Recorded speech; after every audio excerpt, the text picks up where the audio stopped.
സങ്കീർത്തനങ്ങൾ 52. വീരാ, നീ ദുഷ്ടതയിൽ പ്രശംസിക്കുന്നത് എന്ത്? ദൈവത്തിൻ്റെ ദയ നിരന്തരമാകുന്നു. ചതിവു ചെയ്യുന്നവനെ മൂർച്ചയുള്ള ക്ഷൗരക്കത്തി പോലെ നിന്റെ നാവ് ദുഷ്ടത വാഞ്ഞുണ്ടാക്കുന്നു. നീ നന്മയേക്കാൾ തിന്മയെയും നീതിയെ സംസാരിക്കുന്നതിനേക്കാൾ വ്യാജത്തെയും ഇഷ്ടപ്പെടുന്നു. നീ വഞ്ചന നാവും നാശകരമായ വാക്കുകളൊക്കെയും ഇഷ്ടപ്പെടുന്നു.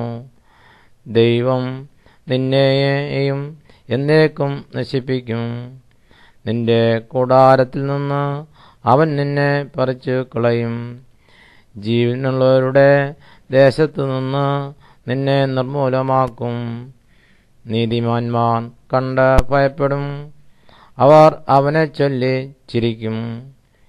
ദൈവത്തെ തൻ്റെ ശരണമാക്കാതെ തൻ്റെ ദ്രവ്യസമൃദ്ധിയിൽ ആശ്രയിക്കുകയും ദുഷ്ടതയിൽ തന്നെത്താൻ ഉറപ്പിക്കുകയും ചെയ്ത മനുഷ്യൻ അതാ എന്ന് പറയും.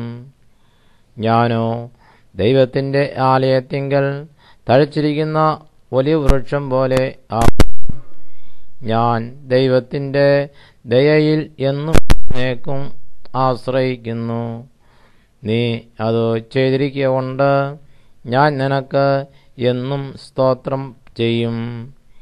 ഞാൻ നിന്റെ നാമത്തിൽ പ്രത്യാശ വയ്ക്കും.